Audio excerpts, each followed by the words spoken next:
para los papás era como, no, hombre, esto no va a hacer nada, o sea, esto va a valer madre, que ya ni siquiera hay que invertirle demasiado tiempo para que siga adelante. No, y quiere estudiar diseño, no manches, o sea, esto está peor todavía. Lo que sí me costó un poquito fue, y espero que no me vayan a a odiar, pero creo que sí hay una cultura, quizás de repente el que el regio es como un poco más cerrado. Ese flow venezolano es que siempre todo es una caja de cerveza y música y parranda, pues, o sea, le dije que no, pues voy a ser vegetariano y todo esto, él de que no, te voy a quitar de la carnicería. Ya. O sea, tú eres vegetariano actualmente. Sí, Y, o sea, vegetariano, compadre carnicero. sí. ¡Wow! En las Cheves de hoy invité a un extranjero importado directamente desde Venezuela, Luisao dos Santos, diseñador gráfico apasionado decidiendo incursionar a oportunidades laborales en México. Luisao nos cuenta los retos laborales y personales que se ha enfrentado para poder destacar en la industria creativa. Dos Santos trabajó proyectos para marcas como Red Bull y además participó en Young Lions, concurso del Festival de Cannes en publicidad. Bienvenidos a Cheves con Chava, el lugar donde reunimos a simples mortales que se atrevieron a seguir su pasión, convirtiéndola en realidad tomando acción. Personas que jamás aceptaron un no como respuesta, ignorando el miedo y la crítica. Donde nos cuentan la historia de sus logros, revelando los riesgos que tomaron, qué salió bien y qué salió mal. Soy Chava Rax y te invito a una cervecita bien helada. Relájate y ponte cómodo. Brindemos por la vida, la experiencia y el éxito. ¡Salud! Bandita, muy buenos días, buenas tardes, buenas noches, según la hora que nos estés escuchando. Bienvenidos a Cheves con Chava, la Cheve número 33. Y hoy nos internacionalizamos porque tenemos un invitado desde Sudamérica, desde la tierra de Venezuela, el buen pana Luisao dos Santos. Luisao, bienvenido a Cheves con Chava. Gracias por la invitación, de verdad bien honrado de venir para acá y compartir un poco de tu espacio, bastante inspirador. Oye, fíjate que yo ya te había visto desde hace tiempo, pero no habíamos cruzado palabra hasta Net Talks. Entonces, yo te había visto en el gimnasio. Yo había visto, dije, ahí va el rockstar, lleno de tatuajes, bien mamado, que viene al gimnasio. Y dije, ese güey algo trae, pero de que tiene pinche esencia y estilo, lo trae. Entonces, gracias. Cuéntanos, Luisao, ¿quién es Luisao dos Santos? Porque tienes un nombre exótico, tienes un look acá de rockstar. Yo dije, ese güey o pertenece a Blink-182 o Sum 41, a Newfound Glory o cualquiera de estos, Good Charlotte. Pero dije, no, se me hace que trae algo más interesante. ¿Quién es Luisao dos Santos? Bueno, pues prácticamente empieza desde mis papás. O sea, mis papás prácticamente emigraron de Portugal. Hubo una dictadura muy fuerte en su momento. Y como oportunidad, digamos, como de ese escape de ese momento, pues Venezuela pintaba como con un panorama bastante como atractivo para migrantes, sobre todo españoles, alemanes, italianos, que fueron como en ese momento. Y mi papá formó parte, digamos, como de esa migración, ¿no? Y ahí pues nací, mi mamá pues evidentemente ya estaban de que allá en Venezuela y prácticamente después de que cuando yo empecé todo como mi vida, digamos como ya sudamericana con esa mezcla luso-venezolana, muy arraigado, o sea, prácticamente mis papás eran como de la puerta para adentro de la casa, pues se va a hablar en portugués y de la puerta para afuera, bueno, venezolano. Entonces estaba muy interesante eso porque siempre mantenía mucho como esa parte de la cultura, ¿no? De lo que ellos traían, digamos, como... Y compartido obviamente con la cultura venezolana, con el sabor latino y todo eso. Entonces, tu papá y tu mamá, los dos son de Portugal. Sí, Y migraron hacia Venezuela y tú naciste ya en Venezuela. Sí, yo nací en Venezuela, justamente en Maiquetía, casi ya ahí en la costa de la playa. En Maiquetía, ¿qué hay allá? Bueno, prácticamente es toda la costa de lo que se ve si vemos el mapa desde como una toma cenital. Hay todo como una parte que se conecta con el mar Caribe y está prácticamente ahí de que en la playa. O sea, todo es una costa completa donde hay como ciertas como partes donde son como playitas y así. Y ahí vivimos un año. O sea, mientras mi papá y mi mamá se adecuaban un poco como, pues primero el idioma, o sea, pues vienen hablando todo portugués y de repente español completamente, entonces era el famoso portuñol. Empezaban a medio machucar ahí las palabras, a ver cómo se defendían y pues les fue muy bien, o sea, fueron construyendo ahí. Mi mamá se formó como modista, o sea, ella hacía pues talleres y trajes de novia y así. Y mi papá se encargó en la parte de negocios, entonces trabajaba como carnicero, que luego más adelante tocamos esa parte cuando le dije que no, pues voy a ser vegetariano y todo esto. Él de que no, te voy a quitar de la carnicería. Ya. O sea, tú eres vegetariano actualmente. Sí, Y, o sea, vegetariano con padre carnicero. sí. ¡Wow! ¿Y de O dónde sea, ese contraste bien así de que extraño. y tus padres todavía viven? No, lamentablemente fallecieron los dos. Ok. Esa era como parte, digamos, como de lo que fue bien difícil después de haber hecho como que todo ese trayecto de haber tomado la decisión de cambiar de país, experimentar como nuevos mercados y eso. Haber experimentado desde afuera, quizás de repente en carne propia lo que quizás mis papás también vivieron en su momento que les tocó migrar y vieron a distancia quizás también a sus papás, mis abuelos pues, fallecer y no poder tener como la disponibilidad o la posibilidad de viajar, temas de costos, de vuelos, sabemos que de repente pues tienen una familia grande, nosotros somos 4 hermanos, entonces pues una familia grande, estaban ellos dos y pues también el trabajo pues le daba como para lo que se podía cubrir como que en ese momento. Y fue difícil estando aquí, o sea, haber visto como en 2 momentos totalmente distintos y en fechas como muy específicas. O sea, por ejemplo, lo último fue el fallecimiento de mi papá, justo el día antes del día de mi cumpleaños. Y las fechas estaban 26 de octubre, cumpleaños mi mamá, ya había fallecido. 27 falleció mi papá, 28 de octubre era mi cumpleaños. O sea, fue así como todo como muy seguido. Pero realmente sentí mucha tranquilidad por él, porque siento que uno, él quería estar con su esposa, o sea, ser una realidad. Cuando falleció mi mamá, él estaba de que, no, yo me quiero ir con tu mamá, de que me siento solo, y nosotros de que, oye, pero tienes tus nietos, de que tienes a tus hijos, estamos aquí contigo, y siento que eso fue como una proyección que hizo y la consecuencia pues fue que pues se enfermó y pues todo lo que ¿Qué edad ya... tenía él cuando partió? Oye, te soy honesto de que no me sé exactamente así la edad, pero ponte que está como en los 60 y tantos, o sea, no estaba tan mayor, o sea, Ok. 68, 60 ¿Y y qué edad algo. tenías tú cuando él fallece? Pues fue el año pasado, justo había cumplido los 43, o sea, ¿Y sí estaba fue. él seguía en Venezuela? Él seguía en Venezuela, Ok. sí. ¿Y el resto de tus hermanos siguen en Venezuela o Uno de, también uno vinieron de, para México? uno de mis hermanos está en Dublín, en Irlanda, ya tiene como casi 11 años viviendo allá. Y 2 de mis hermanos, o sea, mi hermana y mi hermano, sí están en Venezuela. Tuve la posibilidad, cuando fue lo de mi papá, más bien la intención era, como él estaba haciéndose unos tratamientos de quimioterapia, eso, era, bueno, termina, dan como que el diagnóstico y si todo, digamos que, bueno, hay que volver a hacer algo así, prefiero traérmelo y que pase un tiempo aquí en México de que desconectado un poco como de esa realidad de allá y esté como que en otro contexto.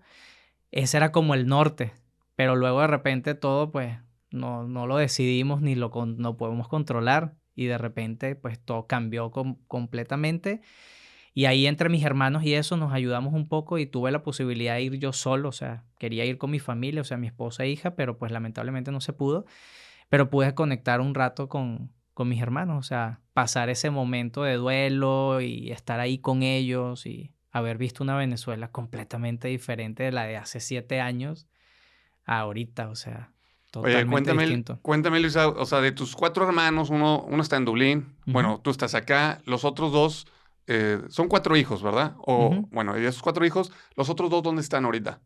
Ah, ellos dos están en Venezuela. Venezuela, en Caracas. Ok. Tu infancia, tu juventud en Venezuela, ¿cómo es crecer en Venezuela con toda esta transición? Digo, te cuento, yo fui a Venezuela cuando tenía 2 años, no me acuerdo de nada más que de una plaza que tenía muchas palomas. Ok. Y pues mi papá tiene muy buenos amigos, uno de sus mejores amigos vive en Venezuela y fuimos a visitarlos, yo estaba muy bebé. Y me dice mi papá, es que Venezuela de cuando tú tenías 2 años a 30 años después, ahorita, es otra cosa. ¿Cómo era el Venezuela, tú de niño, tú de adolescente, y cómo es el Venezuela de ahora, del que tú dejaste y te viniste para acá, para Monterrey? Claro. Mira, fue una Venezuela, digamos que fue una infancia que también estuvo muy interesante porque pues se vivían muchas cosas. O sea, evidentemente es un estilo de vida quizás de repente, como está muy conectado con el tema del Caribe, porque casi todo tiene como mucho sabor y todo, o sea, en todo. O sea, de que de repente hasta en la forma en la que trabajas, en la forma en la que vas como a la escuela o quizás interactúas con tus amigos. No es que estás todo el tiempo bailando, pero pues tiene como un flow muy típico, ¿no? Prácticamente empezando así como en mi adolescencia o desde que estaba muy pequeño, siempre me conectaba como con las partes artísticas, ¿no? Como de dibujar y eso. Y mi mamá siempre, pues típico que los papás de que, ay, pobre muchacho, de que le gusta pintar y le gusta dibujar, esto no va a ser nada. De hecho, me conecté muchísimo con un capítulo que me recomendaste justo de podcast, que había un invitado que hablaba sobre eso. O sea, que para los papás era como, no, hombre, esto no va a hacer nada, o sea, esto va a valer madre, que ya ni siquiera hay que invertirle demasiado tiempo para que siga él. No, y quiere estudiar diseño, no manches, o sea, esto está peor todavía. Y como que siempre me fui conectando mucho con eso. Yo empecé de que, pues, montaba patineta y luego de que, pues, con los amigos y eso, pues, siempre era de que muy conectados con el fútbol, a pesar de que no, como comentaba ahorita, quizás el béisbol no es como que lo sé jugar ni nada, pero pues también está ese flow ahí como mucho de que muy conectado a la gente como con ese trip, ¿no? Entonces básicamente Venezuela entra como en un declive. O sea, empecé a ver como una Venezuela donde sí había cierto tema de inseguridad, pero quizás no era tan, o sea, se sentía en ese momento como muy sectorizado. O sea, habían como, si te ibas a cierto espacio, pues de repente ya era como más factible que llegara a suceder, ¿no? Y habían ciertos lugares donde no. Pero luego empezó a haber como un cambio muy radical y luego fue cuando pues este señor que se montó en el poder, que prefiero no nombrar para no manchar el podcast con ese nombre, que justamente fue mi primera vez que fui a votar, ¿no? Y justamente no voté obviamente por esa persona porque sí había vivido 3 intentonas golpistas de esa persona tratando de a la fuerza montarse en el poder. Entonces yo decía, si una persona se quiere tomar el poder de un país a la fuerza, o sea, no hay otra manera que lo pueda sacar si no es así. O sea, no hay de otra. Y ya también venía muy sugestionado por lo que me platicaban mis papás que vivieron en esa dictadura de Salazar, que era un portugués que se creía dueño de Portugal. O sea, hasta el último día que falleció, que literal fue así una cosa bien como traumática. O sea, el vato como que se cayó, se dio un golpe en la cabeza y luego tenía como un pequeño bulto, lo operaron y luego después se empezó a complicar y el vato terminó así como bien mal. Pero eso fue como esa experiencia que luego fue llevando ciertas decisiones en mi vida para ya empezar a tomar como alternativa, quizás cambiar del país, ¿no? O sea, de experimentar otros mercados o quizás de repente también como buscar otras oportunidades, ¿no? Oye, entonces, pues, o sea, ahorita a ir a Venezuela, el vuelo redondo, desde Monterrey, o sea, Monterrey hace escala en En Panamá. Panamá, Y de Panamá, que Caracas. Caracas. Y de vuelta igual. Y de vuelta igual. ¿Eso vale que aquí 20? A mí me costó 24,000 pesos. Órale, O sea, es como si fueran 12 de ida y 12 de vuelta. ya. Bueno, eso porque también pues te cobran la tasa aeroportuaria y eso, que Sí, es sí. un chingo. Pero en su momento, cuando fuiste a la tu papá por la emergencia, en ese momento te costó Está en 48. No, güey. Estaba en 48 y dije, no lo puedo comprar en 48. Entonces busqué para la semana siguiente. Y entonces en la siguiente semana estaba en 24 y fue cuando lo compré. Pero mi papá, el domingo, tuvo una videollamada con mi hermana. Me muestra a mi papá y mi papá nada más me hace así. Está comiendo y está con la enfermera. Mi hermana se va al cuarto, cierra la puerta y dice, bueno, así está el tema, güey, con papá. O sea, mi papá tenía los 2 ganglios, ya tenía metástasis, ya se había ido los pulmones, o sea, ya eso estaba así de que es cuestión de tiempo. O sea, una semana o unos días, no sabemos. Y yo, puta, coño, voy a comprar el vuelo, güey. Entonces fue cuando empecé a hacer todo el movimiento. Eso fue un domingo, güey. No había manera que mi papá supiera que yo estaba hablando con mi hermana de eso. Lunes. El martes, mi hermana llega a la casa. Mi papá está acostado durmiendo. Le dice, papá. Voltea y dice, Alejandro ya llegó. Papá, Alejandro está en México, güey. Hace así, dice, no va a llegar a tiempo. Y se vuelve a acostar, güey. Eso fue miércoles. A ver, lunes, martes. Sí, martes. Miércoles le dije a mi hermana, ya compré el vuelo. Jueves fallece mi papá, güey. No manches. Él mismo lo dijo, güey. No va a llegar a tiempo. Creo que la parte más chingona fue poder, con el tema de la tecnología, poderme despedir de él, güey. O sea, Sí, porque como decías... él o estaba sea, así, nada más así con los ojos cerrados. Yo le mandé un audio y le dije, papá, oye, que vete en paz, de que te quiero un chingo, viejo, de que gracias por todo lo que hiciste, no mames, de que eres un chingón. Se lo puso y nada más mi hermana dijo que estaba así, hizo así. Como que se sonrió y luego mi hija mandó un audio. Hola, abuelito, de que no sé qué, tal. Igualito se sonrió. Pasó un rato más de la tarde y adiós. Entonces siento que eso fue un momento como muy importante, o sea, esa parte de poderte, a través de la tecnología, poder conectar con un momento así, güey, estando afuera. O sea, eso está muy cabrón, güey. O sea, yo te digo, quizás no me profundicé tanto en eso porque sentía que en algún momento me iba a rajar así muy cabrón, pero sí está muy difícil a nivel de resiliencia salir y enfrentar tantas cosas, güey, o sea. ¿Cómo fue esa decisión? ¿Ya estabas casado, no estabas casado? ¿Cómo fue que llegaste aquí a Monterrey y que dijiste, borrón y cuenta nueva, ¿no? Sí, bueno, prácticamente empecé con la decisión de empezar a estudiar en la universidad, ¿no? Primero cuando salí de la escuela, me dediqué un tiempo a estudiar inglés y luego aproveché como, pues, de repente como de experimentar como otros empleos y así, ¿no? Trabajé en McDonald's un tiempo y luego trabajé en una tienda, que esa fue una de las experiencias que me gustó más. Era como tipo mix-up, se llamaba Recordland, y era como una tienda de discos y trabajaba como vendedor. Y estaba bien padre porque luego de repente siempre como que conectaba, me gustaba mucho aprender de los clientes que nadie quería atender. Había un señor que era muy mayor y se la pasaba en la parte de música clásica. Nadie lo quería atender porque no compraba nada, o sea, te pedía que le probaras como 20 discos y solamente se llevaba uno. Entonces sentían como que le tenían que invertir mucho tiempo y no terminaban como capitalizando algo. Yo al contrario, o sea, yo decía, bueno, puede ser que no me dé algo económico, pero es una Biblia de la música clásica. Obviamente me va a enseñar un chingo y voy a empezar a experimentar cosas. Y siempre trataba de ver como las cosas desde esa perspectiva. Y luego tomé la decisión de empezar a estudiar ya como en la universidad y quería estudiar diseño gráfico. En ese momento, en ese lugar conocí a mi esposa.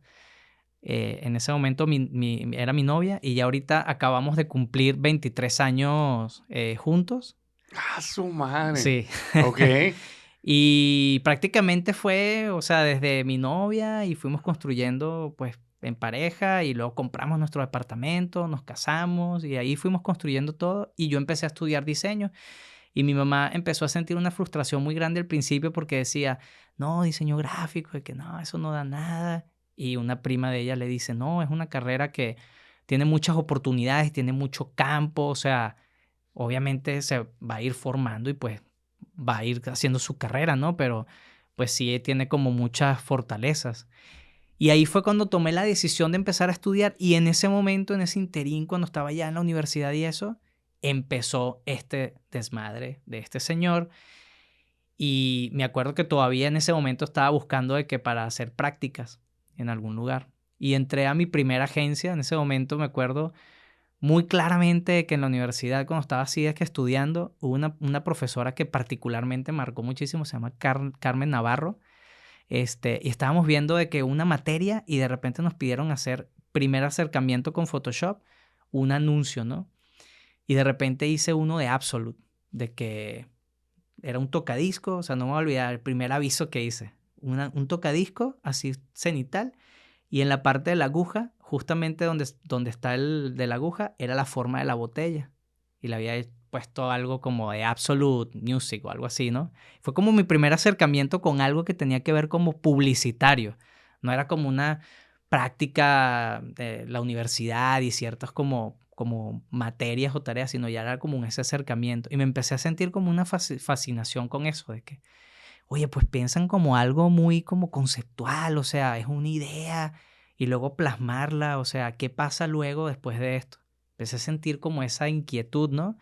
Y me acuerdo profesores que me decían, no, pues entrar a una agencia es algo muy complicado porque mucho como, ya lo vas viviendo luego cuando estás dentro, ¿no? Pero mucho vicio en el sentido de, pues muchos referidos, es quizás un poco complejo ir directamente, o sea, yo sentía que entregaba mi CV y, sí, claro, y literalmente, ¿qué es ese sonido? No, un fax, no se preocupe, señor. O sea, y luego ya conseguí en una agencia, que fue la primera agencia donde tuve la oportunidad de empezar como esta exploración en la parte publicitaria y me empezó a encantar muchísimo. Creo que de las cuentas que trabajé en esa agencia, la que más me fascinó fue Red Bull. Y particularmente me llamó la atención que no son de hacer publicidad, o sea, no son de hacer como panorámicos y cosas así. Su estrategia de mercado va completamente distinta como hacia una parte de experiencia de la marca, o sea, de crear experiencias con deportistas, crear experiencias en la música, y eso es lo que buscan para conectar con la marca. Entonces, creo que ese primer acercamiento en el de cuando ya empiezas a trabajar campañas publicitarias, pero hacerlas de que con user experience, vivencial, creo que ellos fueron como muchos precursores de ese movimiento, ¿no? Oye, y empiezas a trabajar y empiezas a experimentar con estas marcas y empiezas a tener como estos nuevos, pues vivencias laborales. Conforme vas avanzando en el diseño, porque mucha gente cambia completamente de panorama. ¿Qué te hace a ti estar todavía en diseño y no estar yéndote por otra rama que nada que ver con tu carrera? Porque muy poca gente trabaja de lo que estudió. Entonces, ¿qué es lo que te sigue motivando a ti seguir pegado al diseño? Creo que una de las cosas que desde un comienzo me terminó pasando, digo, en esa primera agencia yo empecé como asistente del asistente de arte, ¿no? Y siempre era que picando cartones y cosas. Y entonces en ese momento, cuando ellos mostraban las campañas o las presentaban, literal armaban los panorámicos, los out of home, de que en anime comprimido, y luego los flyers y todo lo hacían de que real y luego lo llevaban. O sea, era como tipo Mad Men, o sea, una agencia que se quedó como en un estereotipo de presentación y se mantenía como en ese formato, ¿no? Pero lo que poderosamente me fue como llamando la atención en eso fue la forma de poder ir como construyendo carrera dentro o sea, es que pasa mucho que de repente entras y son como muchos formatos de posiciones que están dentro de una agencia. O sea, empiezas como asistente de arte, luego arte junior, y luego director de arte, y luego director de arte senior, y luego director creativo asociado, y luego director creativo. Entonces siento que son como, si realmente te gusta, siento que son esos momentos en los que en cada paso vas viendo como una oportunidad para ir creciendo como profesionalmente y que te va apasionando más como en la carrera, ¿no? A mí realmente lo que me hizo fue que me fue apasionando más. Esa agencia fue la que me bautizó como Luisao. Se les hacía Luis Alejandro dos Santos muy largo y alguien dijo, no, Luisao con Cesao. Y después, no, bueno, Luisao, mejor porque esto otro está muy largo. Y ahí pues como que empezó esa parte y me acuerdo que empecé a hacer como anuncios ya como un poquito más salidos o sea, pensando como en ideas un poco más distintas. Y me acuerdo el vicepresidente creativo en ese momento, que le quiero rendir un tributo, un honor, se llama Francisco Llosa, falleció ya hace mucho tiempo, pero me acuerdo estar en su oficina y decirme, Luisao, vete a otra agencia, güey. O sea, siento que tienes muchas ganas de aprender muchas cosas y aquí la agencia te va a quedar como en una, ¿sabes? Te va a topar. Y literal tomé esa decisión y fue la mejor decisión que pude haber tomado. Una, porque trabajé en una agencia donde el vicepresidente creativo era un brasilero, entonces estaba bien padre que como aprender de ellos, porque para mí dentro de la publicidad, ahorita pues ha habido una evolución muy grande y ya no hay como ese estereotipo, pero anteriormente era los mejores storytellers en comerciales son los argentinos. Y los mejores haciendo crafting son los brasileros. Ese momento estaba muy marcado así. Y realmente esta persona pues venía de esa formación. Y para mí era súper importante poder como aprender y poder crecer como desde esa perspectiva. Y en esa agencia entré como literal arte junior. Y hice muy buena mancuerna con un chavo italiano, se llama Cristian Tufano. Nos hicimos muy, muy amigos y empezamos como prácticamente un partnership creativo. Empezamos a trabajar juntos, hacíamos toda la talachita rápido. Íbamos a donde estaba la unidad de pensamiento, que eran los que hacían todas las campañas grandes, y era, oye, ¿qué brief están haciendo? De que, no, pues estamos trabajando esto. Ah, ok. Lo leíamos y luego sacábamos como unas ideas y sacábamos unos prints y le llegamos al vicepresidente creativo. Oye, ¿qué onda? Hicimos esto de que, oye, qué interesante. Y lo ponían y lo presentaban, güey. Y luego después otro día nos invitaron para nosotros presentar. Yo obviamente así temblando porque pues, ¿sabes? O sea, se podría decir que ustedes tenían como un tipo de iniciativa que Exacto. nadie les estaba pidiendo, Ujú. pero por la mera pasión y el interés empezaron a escarbar y empezaron a involucrarse poco a poco y meterse donde nadie les invitó, pero estaban haciendo alguna idea y propuesta para beneficio del proyecto. Exacto. Y eso nos llevó a que nos tomaran en cuenta y en ese momento habían 2 personas que tenían dentro de esa unidad de proyecto.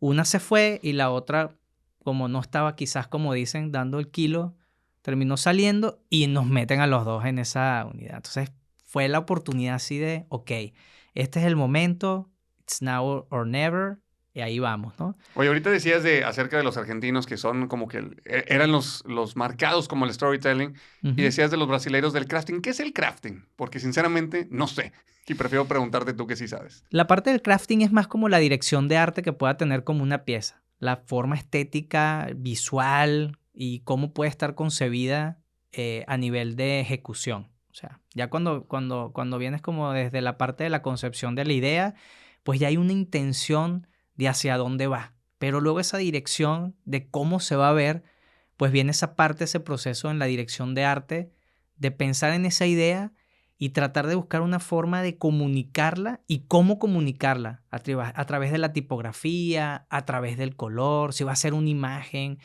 si es un arte que tiene una idea tan poderosa que tiene que ser una visualización de copy solamente, entonces tiene una dirección de arte muy pulida donde piensas hasta en función de la idea o si la quieres poner muy simple o si la quieres elaborar mucho. Y luego ahí vienen donde de repente, bueno, pero prefiero producirla y hacer como un set y visualizar la foto. Ese tipo de cosas es lo que... Hay un director de arte que luego pasó a ser director creativo, vicepresidente creativo, CEO de BBDO Brasil. Se llama Marcelo Serpa. Para mí esa es la referencia de arte. Ese señor, ese agarró unas pinches chanclas que eran hawaianas, las chanclas esas típicas que venden en Brasil, y las posicionó y todo a través del crafting. O sea, él particularmente transformaba la parte de la publicidad y lo hacía algo artístico. O sea, hay un anuncio de hawaianas que literal ellos, que es el que más admiro así, hicieron el arte. O sea, haz de cuenta que como el print, y era real, hecho todo en material MDF, pintado, madera, lo transpolaron, lo llevaron en barco, así, en lancha o no sé, hasta un punto donde querían como colocar y que justamente estuviera en las montañas de Pão de Açúcar de Brasil, que cayera el sol y tomaron la foto y ese era el print, estaba hasta con el copy ya hecho en el... Entonces, para mí eso es lo que le da valor a una idea. O sea, puedes tener una idea muy chingona y dices, güey, tengo la idea de $1,000,000. Pero luego la ejecución, eso te puede jugar en contra de... O sea, puedes tener una muy buena idea y una mala ejecución y quizás se diluye. O puedes tener una muy buena ejecución que llama la atención y luego de repente cuando empiezas a leer la idea como lo que trae, dices, entonces siento que esa parte del crafting como que enriquece y le da mucho valor luego como... Obviamente en conjunto, ¿no? Pero siempre termina siendo lo que más atrae, ¿no? Ahorita de todos los cambios que estamos viviendo, por obviamente de la parte visual presencial a la parte digital, ¿quién crees que es la marca que ha estado? O sea, si podrías pensar en una marca que ha estado haciendo campañas publicitarias, que sus diseños, que su manera de la ejecución, de la idea, se han ido adaptando conforme a los cambios que estamos viviendo como sociedad. O sea, que digas, esta marca, neta, no se queda atrás. Alguien que me puedas decir. Mira, es que siento que si pudiera verlo como de una marca, es que, mira, hay muchas marcas que están evolucionando y formando, digamos, como una manera de adaptarse a su entorno y buscar cómo evolucionar en cuanto a la manera de comunicar o de cómo hacer como como diferenciador, ¿no? En la categoría.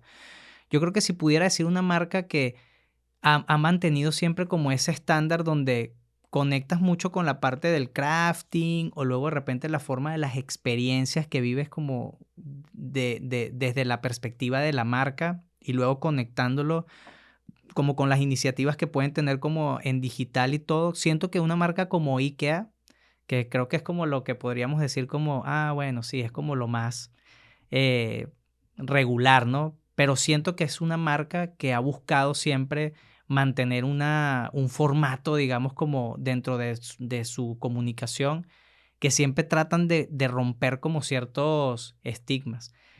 Pero si bien y pudiera decir alguna que particularmente haya transformado completamente su visión de negocio y que pueda decir que sí haya sido más precursora en el sentido de que haya hecho un diferenciador, ha sido Burger King. O sea, creo que se han atrevido a mucho más cosas. Inclusive una de las piezas que más admiré así de que en desarrollo fue para mostrar la calidad de sus productos y que son 100% naturales, realmente pusieron sus hamburguesas a descomponerse y luego las fotografiaron y ese era el print. Era mostrar de que estamos hechos 100% de que natural, o sea, no hay nada Y vaya que le estás dando el mérito a alguien de carne siendo vegetariano. Bueno, también, ¿vale? Pero estamos en un, ¿cómo se llama? El concepto, es publicidad. Estamos en el concepto de la idea. De la idea, la no es que marca. estés a favor de la carne, pero... De hecho, hasta me pasó, luego llegamos a ese punto, pero en una de las agencias que más adelante ya abordaremos en la conversación, me tocó manejar una cuenta que era ribeye y cosas de cortes de carne y cerdo y todo eso, y fue como de, bueno, te cambias el chip y dices, bueno, son dos cosas, o sea, esto es publicidad para la gente que consume eso y yo tengo que respetar eso también, o sea, hay que tener como una apertura. Puedes decidirlo, sí, luego va contra tus valores, sí, y de hecho fue algo que luego cambié en ese momento y comenté como en la agencia de que, oye, es que me siento un poco incómodo de que como, no sé, haciendo publicidad para incentivar algo que yo no comparto. Y fueron tan buena onda y tan empáticos que me dijeron, sí, no te preocupes, te vamos a cambiar de marca. Y me dieron como la posibilidad de trabajar como un par de cuentas diferentes a esa. Y se me hizo muy chido, o sea, sentí como de, güey, o sea, no tengo problema de hacerlo si lo tengo que hacer porque después es trabajo también. O sea, al final de cuentas, pues estoy dentro de la parte de la publicidad y pues me gusta, o sea, me gusta encontrarle solución.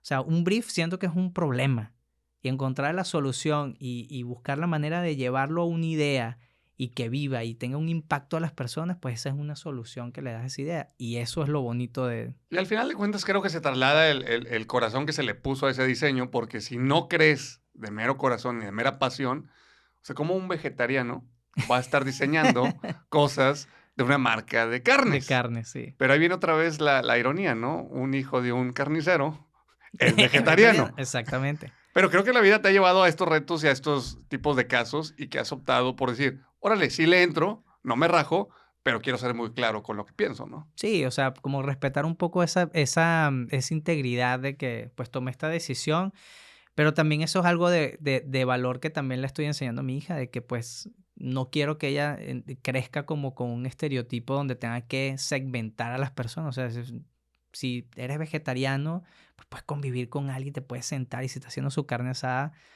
no pasa nada. Yo cuando me fui a Venezuela, esto va a sonar bien extraño, pero cuando me fui a Venezuela, mis hermanos nos fuimos a la casa de una tía y pasamos como unos días, prácticamente el fin de semana, con mi sobrino que no conocía, o sea, prácticamente lo vi por videollamada siempre y poder estar ahí con Juan Andrés, o sea, me llenó muchísimo, o sea, yo decía, de que, oye, estás aquí, de que qué chido. Y hicieron una carne asada y yo estaba ayudándolos. O sea, yo estaba agarrando de que los cortes y los ponía de que en el asador y hablando con ellos. Y creo que también eso juega como un parte de tener como esa empatía. O sea, al final de cuentas no es, si no lo vives tampoco, pues también estás como segmentando, dividiendo cosas. Cuando pues, puedes formar parte de eso y bueno, no lo compartes, pero, o sea, no lo compartes en el sentido de que no formas parte de eso, pero lo puedes experimentar, o sea, puedes pasar el momento, o sea, siento que el momento es como lo más importante, o sea, es como esa conexión que puedes tener con las personas y compartir algo que le gusta, aunque a ti de repente no sea como lo que no quisieras otra vez volver a comer carne. Oye, y ahora te mudaste a una ciudad donde principalmente Sí, una de las principales actividades sociales es la es la carne carne asada. asada, es hacer carne asada. Oye, Luisao, te vienes de Venezuela. ¿Cuál fue el impacto o cómo fue tu proceso de venirte de tu país natal a tu nuevo país? Mira, en ese momento recuerdo que estaba todavía en esa transición de buscando salir de Venezuela. Siento que estuve mucho tiempo buscando eso y quizás como que me empecé a nublar mucho de que en qué opciones pudiera como explorar, ¿no? Eh, Creo que también una de las cosas que me abrió un poquito de ese espectro de poder conocer fuera, yo nunca había tenido la posibilidad de viajar, por ejemplo, de que a Europa o algo así. En su momento con Cristian, que es el que te comenté que trabajé con él en publicidad y eso, nos dieron la oportunidad de participar hay un festival que hacen de Young Lions de Cannes y entonces participan como duplas de varias agencias y entre ellos compiten y luego el que quede como ganador va y representa de que a Venezuela o a México, así. Aquí lo han hecho y está increíble también. O sea, hay varias partes del mundo que lo hacen. Seleccionan esta dupla y la mandan de que para representar al país, ¿no? Nosotros tuvimos la posibilidad de quedar seleccionados, fuimos y representamos en el festival.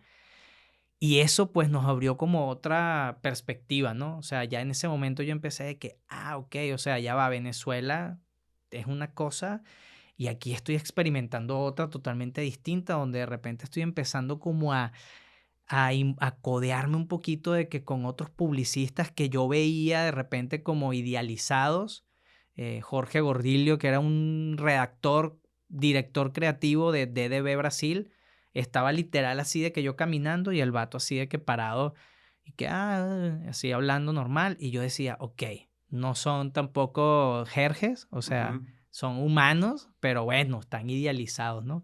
Y yo creo que eso también me dio como esas ganas todavía como de impulsar esa idea de, no, pues quiero ir y experimentar otro mercado y quizás eso me va a ayudar también a poder como aumentar mis habilidades, o sea, porque yo venía como una formación de director de arte y a veces me pasaba mucho que yo tenía mucho temor a veces como de hablar o de presentar mis ideas. Y a veces eran ideas mías y mi copy, o sea, mi amigo Cristian me decía, oye Luisao, pero yo estoy presentando algo que pues no es mío, güey, o sea, ¿por qué no lo presentas, güey? Y yo era súper terrified, así de que no tenía como mucho de que como para platicar, cosa que ya estás viendo ahorita que cero, ¿no? Pero eso lo Ujú. tuve que ir haciendo y construyendo y yo mismo luchar contra esas como demons, ¿no? De que lo voy a superar, lo voy a lograr y voy a tratar de hacer esto. Y eso me fue llevando a explorar quizás de repente también como que otras habilidades, meterme un poco hacia la parte de copywriting y también poder como entender cómo es ese proceso o quizás de repente meterme un poco en la parte estratégica y entender cómo estructurar una idea. Eso me fue motivando ok, voy a buscar la posibilidad. Y en ese momento, una amiga que ya estaba aquí en Monterrey me platica y me dice, oye Luisao, ya nosotros tenemos como 6 meses aquí en Monterrey y oye, hay muchas oportunidades de trabajo y es una ciudad que está creciendo muchísimo, o sea, ya tiene un crecimiento muy grande y ha estado como en un muy poco tiempo como explotando muchísimo entre muchos negocios, muchas oportunidades de negocios externos y internos, y ¿por qué no pruebas a ver qué onda? Y dije, bueno, pues está bien.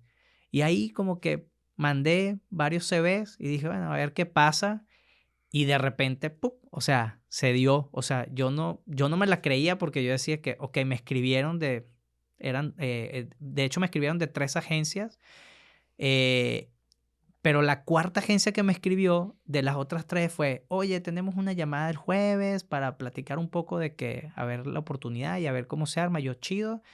Pero hubo una de ellas particularmente que sí fue así de que, oye, podemos tener en ese momento Skype, pues no existía Ujú. Zoom, mañana, ¿ok? Tuvimos la plática, fueron como casi 2 horas y me dijo, te voy a mandar un correo y dependiendo de lo que me respondas en el correo, pues vemos qué sigue. Yo respondo el correo e inmediatamente me dice, bienvenido a Brands and People.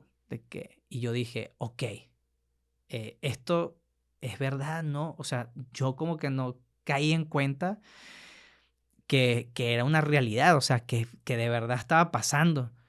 Yo estoy muy, muy, muy completamente agradecido con Emmanuel y Gerardo, que fueron las personas que me dieron la posibilidad, confiaron y me dieron la oportunidad de formar parte de su proyecto. O sea, en ese momento ellos venían de -101 y forman Brands and People y prácticamente empiezo a formar parte de ese proyecto de ellos. Y para mí fue súper enriquecedor, o sea, me apoyaron muchísimo, o sea, venirte de otro país con una mano adelante, una atrás, 3 maletas, una bebé de 1 año, dejando todo atrás. La última vez que abracé a mi mamá, la última vez que abracé a mi papá en vida, tuve que verlos fallecer desde aquí, sin poder ir a volverlos a ver. Renunciar a todo, o sea, todo. O sea, en Venezuela yo quizás renunciaba de una agencia y en poco tiempo era, oye Luisao, ¿qué onda? ¿Ya saliste de ahí? Sí, oye, ¿quieres venirte a trabajar para acá? A llegar a un lugar donde si renuncio, pues ahí te va, ¿no? Ahí estás, ¿no? Pero ¿cómo cambiar eso, no? Y ahí es donde viene ese reto de llegar a un lugar nuevo que me ha abierto las puertas, no solamente a mí, a mi familia, de dar como otras oportunidades también y crecer, o sea, hacerte parte de otra cultura, hacerte parte de la sociedad en la que estás viviendo, en la que te están dando otras oportunidades y crecer, o sea, aumentar, digamos, como tú. Ahí sí la parte de la resiliencia es vital, o sea, prácticamente estábamos los 3, o sea, aunque tengamos muchos amigos que están ahí, que están presentes, pero prácticamente si ves como círculo familiar, pues estamos los 3 solos. Entonces, Y es difícil, o sea, por decir, para un venezolano, es difícil salirse. O sea, ¿cómo es? Porque mucha gente piensa que todo el mundo es prófugo, ¿no? Y mucha gente mm, piensa que, no, me escapé en lancha y nadie se dio cuenta y no puedo decir. Para ti, ¿cuál fue tu caso? ¿Simplemente agarraste un boleto de avión, te viniste? ¿O cómo fue tu proceso de dejar tu país? Porque creo que existe muy mala información en que piensan que todo el mundo que sale de Sudamérica sale como que de manera escondidas, ¿no? ¿Cómo fue tu proceso? no, mira, realmente fue normal, o sea, en el sentido de que, mira, solamente fue, compraron el tema de los vuelos y pues salimos sin problema, o sea, lo único es que sí, bueno, el tema de la salida, como está mucho tema con lo del narco y así, bueno, pues de repente como que a la hora de salir como que se pusieron muy como, te vas para allá, y como nos separaron, yo estaba solo, entonces me empezaron a hacer muchas preguntas porque como estaba tatuado y me vieron solo, de que como viendo la maleta, se me pararon 2 guardias y me empezaron a hacer muchas preguntas incómodas y lo único que escuché fue esa voz suave de mi esposa de que, Alejandro, y cuando volteo así y ellos ven y dicen, ¿viajas con ella? Sí. Ah, ok. Y se retiraron. O sea, eso fue como la salvación. Porque ya yo me veía ya así como en alerta aeropuerto, ya metido de que en una sala y con 1000 preguntas, no sé. Pero realmente fue, digamos que no fue traumático. Hay gente sí, y son estas historias que uno escucha de que de repente hay gente que se va por la frontera de Colombia y se pasa y luego va, o gente que se va a Curazao, que es una isla del Caribe que también está cerca de Venezuela y se van desde Coro, que es como una parte de Venezuela donde quizás se conecta un poquito más fácil porque el tramo es más corto, y entonces se van en balsa y llegan a Curazao y así.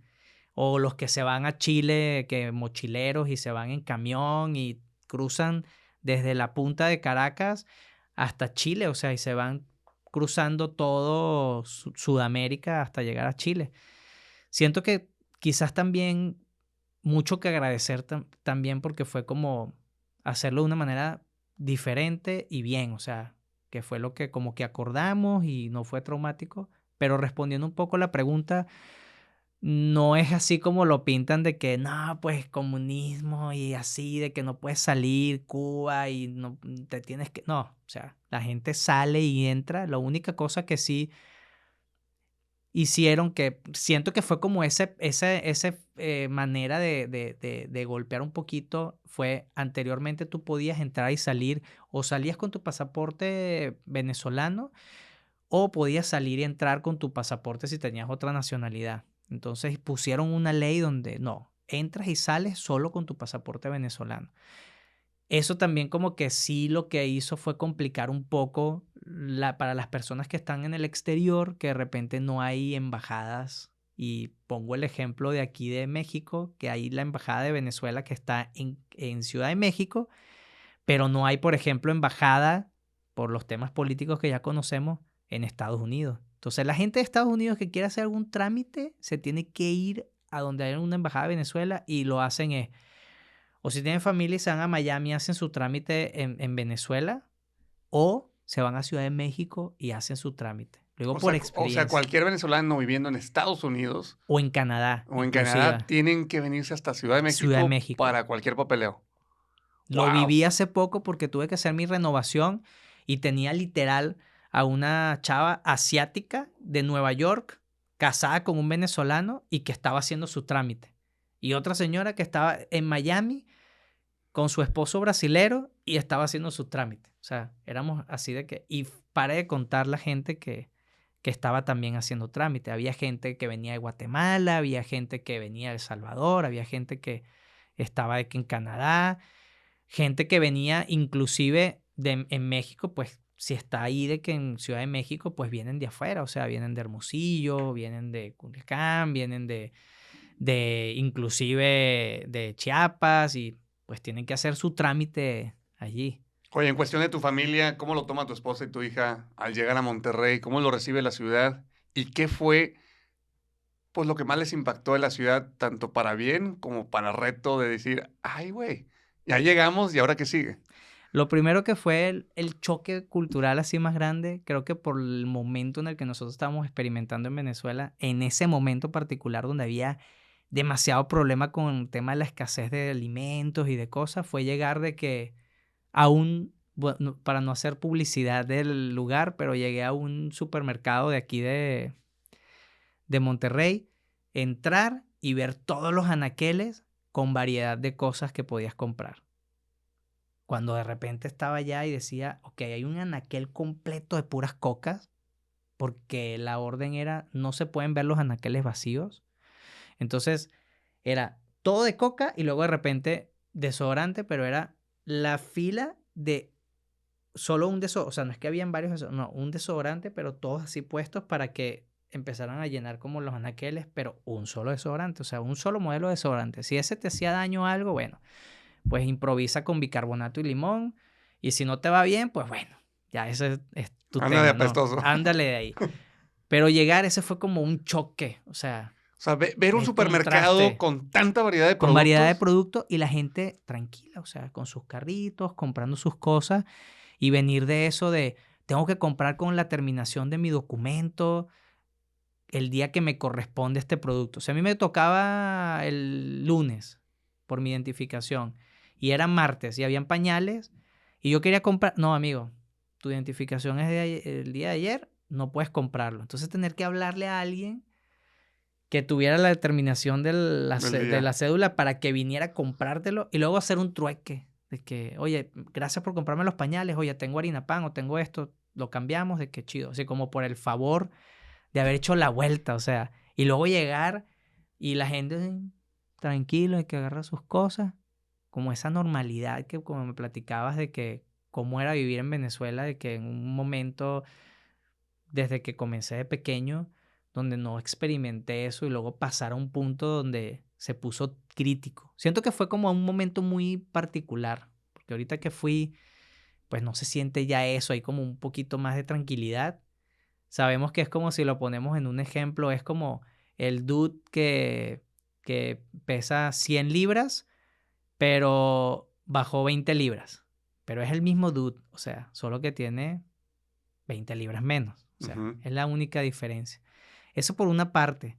La otra, creo que en contraste como cultural no tanto. O sea, creo que lo que sí me costó un poquito fue, y espero que no me vayan a odiar, pero creo que sí hay una cultura, quizás de repente el regio es como un poco más cerrado. O sea, quizás de repente yo vengo de Venezuela, que somos como muy touchy y todo es como de, oye, ¿qué onda? Y ya enseguida de beso y todo.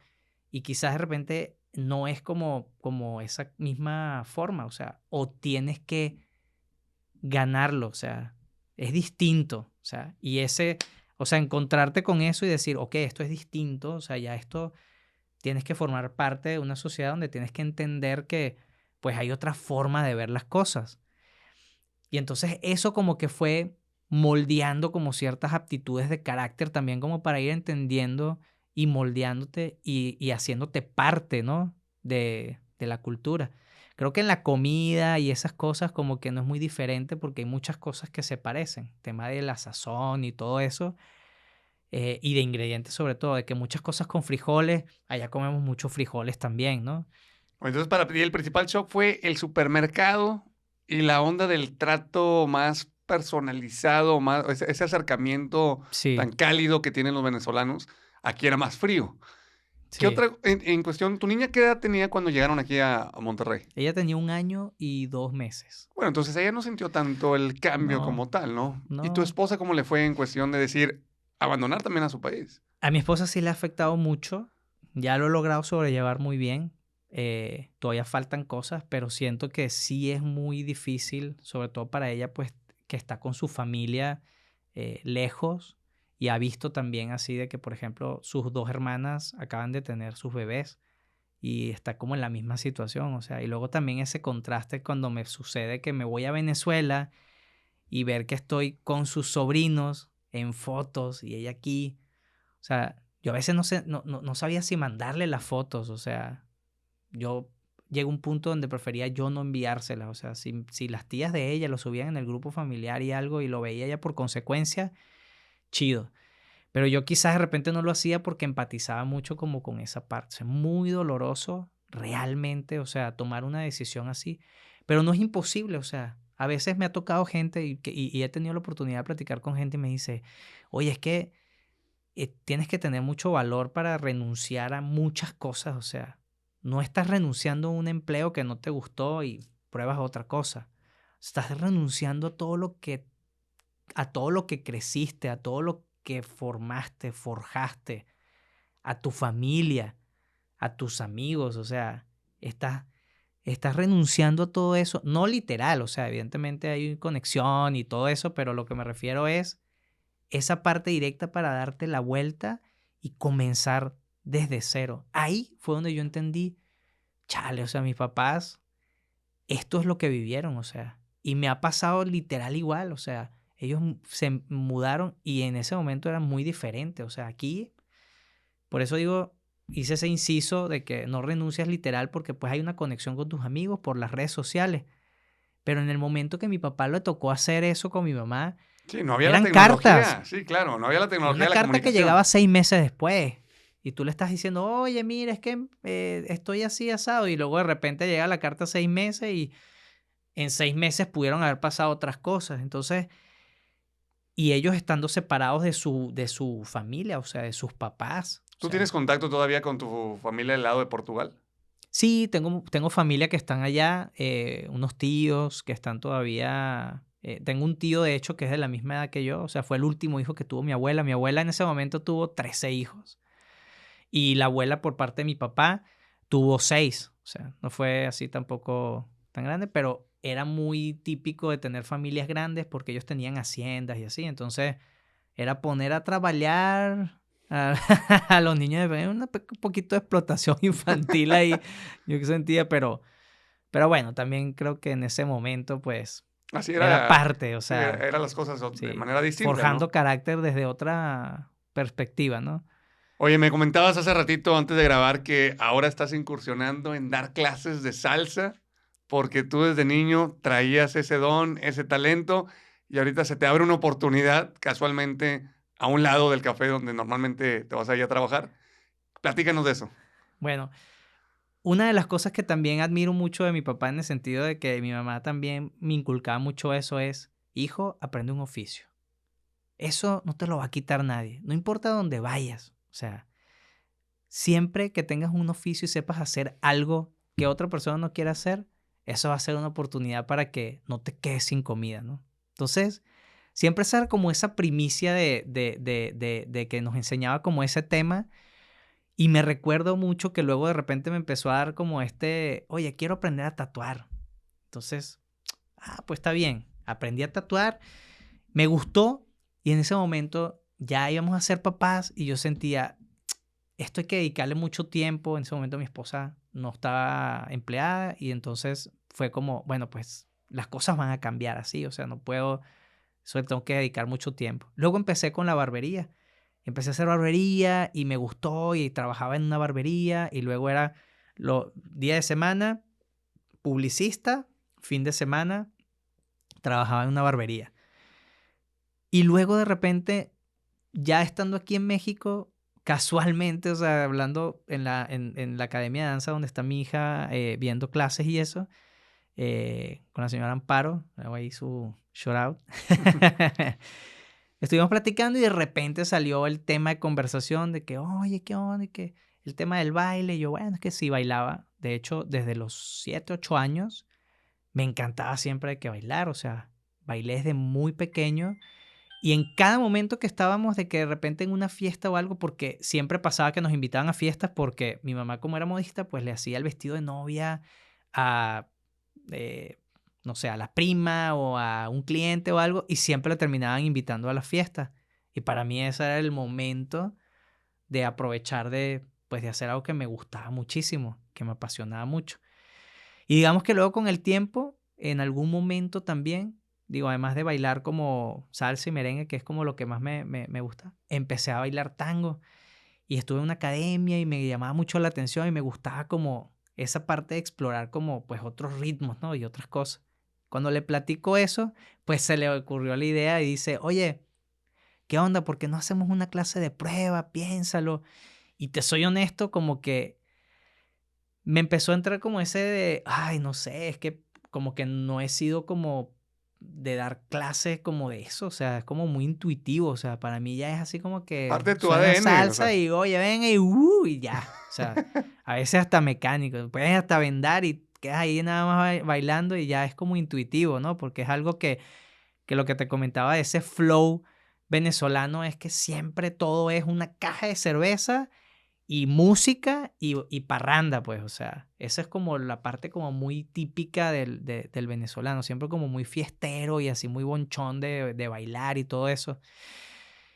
Y ella fue la que me impulsó mucho a eso y ayer casualmente tuvimos esa clase de prueba y y me dijo, no, son como 6 parejas, de que, bueno, está bien, bueno, pues no son tantos, o sea, bueno, por lo menos 12 personas. Y cuando de repente ya empezamos la clase, que eran 22 personas, bueno, 21 personas, o sea, bueno, está incluyendo, 21 personas, y dije, no, ya va, espérate un momento, esto, y hubo un tiempo durante la clase donde yo empecé a sentir como ese freak out, ¿no? O sea, como hiperventilando, y ya fue como de, no, bueno, pues, ahí también estaba muy padre porque pues mi esposa estaba conmigo, mi hija estaba ahí viéndonos, entonces estuvo muy, muy padre sobre todo en ese sentido, que ella pues ve como esta figura de, no, pues el papá que sale y va y está chambeando y luego llega y por el tema de publicidad, pues sabemos que a veces no tenemos como ciertos horarios, entonces Ujú. llego, comparto tiempo con ella y luego inmediatamente estoy otra vez chambeando. Y de repente algo que desconocía y verlo ahí, entonces se me hizo muy padre también ver expresión de ella como de admiración en ese sentido. Se me hizo muy chido y dije, ¿quién quita más adelante si de repente esto se convierte como en un hobby que ayuda, como cuando uno va al gimnasio, que sientes que drenas ahí como la energía y te conectas con personas? Claro, Porque es claro. típico que vas, estás entrenando, platicas un rato con las personas que conoces en el gimnasio.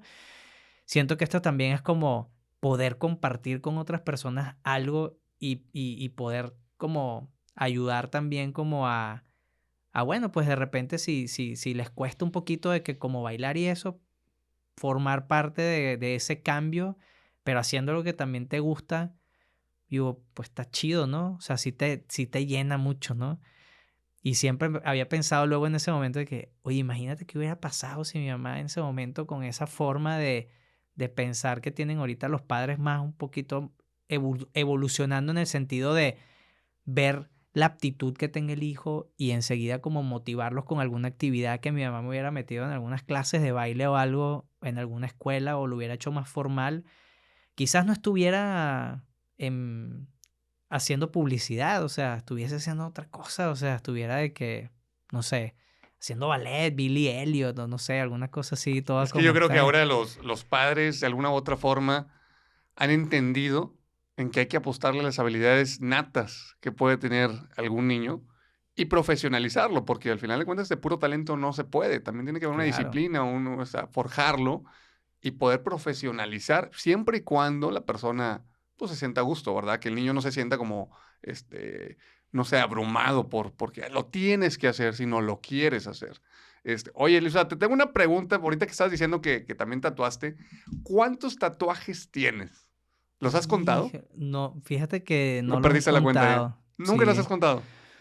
Te vas a llevar no. eso de tarea. Me voy a llevar eso de tarea y luego lo platicamos, pero no los he contado. Pero ya, yo tenía, de hecho, cuando llegué aquí, pasé mucho tiempo que no me había tatuado de que todavía aquí, ¿no?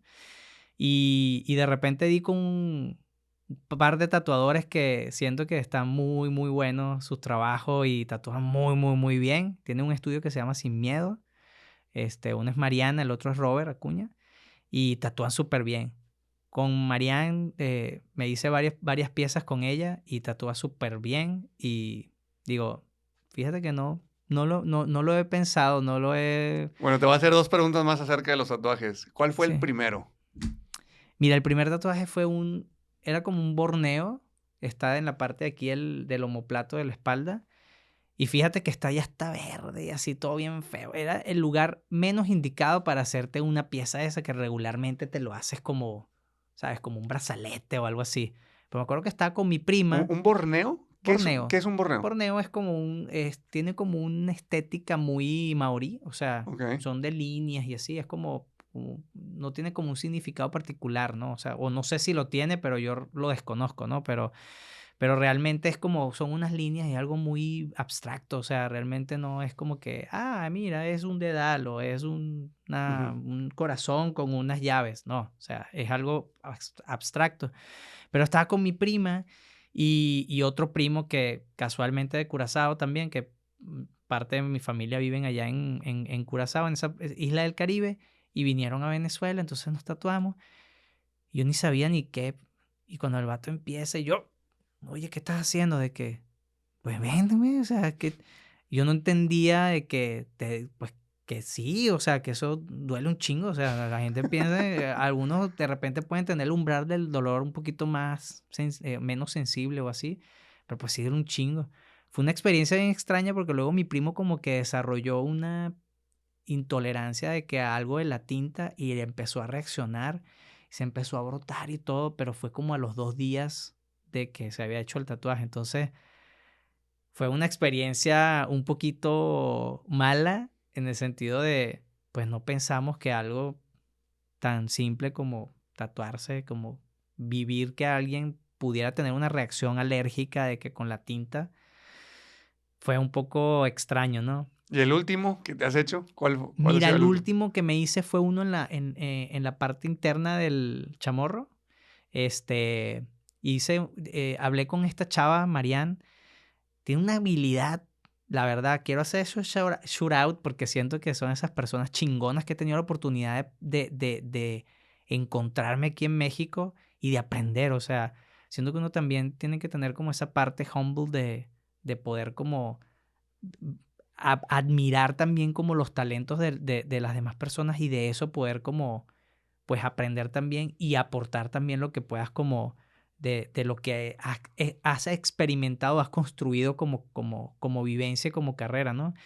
Pero tiene una habilidad esta chava de que de repente le cuentas una idea y ella misma hace como su ilustración y es muy personalizado. Entonces incursionó quizás en un estilo que ella no aborda mucho, que es como rostros y hacer cosas así.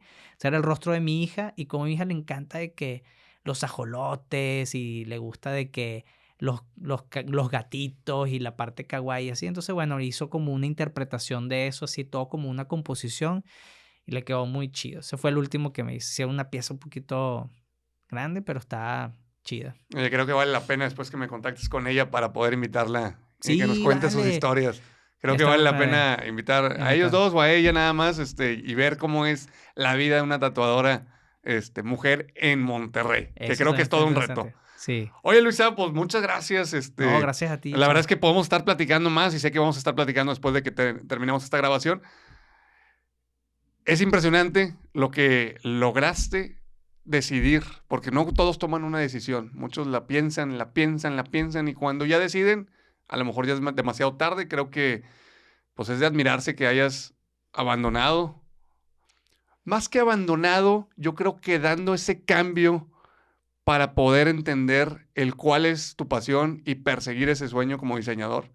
Porque creo que, bueno, estoy seguro que muy poca gente continúa por la misma línea de su profesión. Y yo creo que para ti no es una profesión, es una pasión. O sea, yo creo que el diseño te gusta, lo vives, lo sientes y no todos lo sienten.